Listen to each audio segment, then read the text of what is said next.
গরুর মাংস যখন এভাবে ভেজে ভুনা করি তখন এটার স্বাদ বেড়ে যায় বহুগুণে।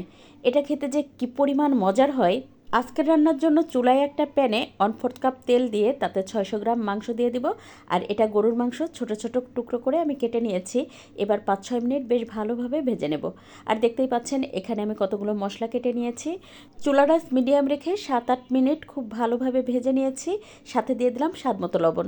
আরও 2 মিনিট ভেজে নিয়ে এই পর্যায়ে দিয়ে দেবো পাকা টমেটো। আর তারপরে একটু নেড়ে মিশিয়ে দিয়ে 2 মিনিট ঢাকনা দিয়ে রেখে দেবো ঢেকে।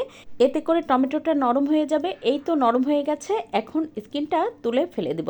তারপরে একটু চেপে চেপে টমেটোটা গলিয়ে দেবো। এই পর্যায়ে দিয়ে দেবো 1.5 টেবিল চামচ পরিমাণ আদা রসুন বাটা। দিয়ে আরও একটু কষিয়ে নিয়ে দিয়ে দিলাম হচ্ছে শুকনো মরিচ কাটা। এই পর্যায়ে আপনি চাইলে শুকনো মরিচের গুঁড়াও দিয়ে দিতে পারেন। তারপর 1 কাপ পানি দিয়ে বেশ ভালোভাবে এটা সিদ্ধ হওয়া পর্যন্ত অপেক্ষা করব। দেখতেই পাচ্ছেন মাংসটা সিদ্ধ হয়ে গেছে। এই পর্যায়ে দিয়ে দেবো একটা রসুনের কলি আর দিয়ে দেবো 3টা মাঝখান থেকে কেটে মোটা করে রাখা পেঁয়াজ। তো দেখতেই পাচ্ছেন 2-3 মিনিট বেশ ভালোভাবে ভেজে নিয়েছি। নামানোর আগে দিয়ে দেবো আদা কুচি আর কেটে রাখা কাঁচামরিচ। তারপরে আরও 2 মিনিট এটা ভেজে নিব। আর দেখতেই পাচ্ছেন ঠিক এরকম লাল লাল করে ভেজে নেওয়ার পরে এটা নামিয়ে পরিবেশন করে নেবেন গরম গরম পরোটা অথবা সাদা ভাত, রুটি, পোলাওর সাথে। যেটা দিয়েই খাবেন এটা খেতে অসম্ভব মজার হয়। একবার হলেও তৈরি করে দেখুন।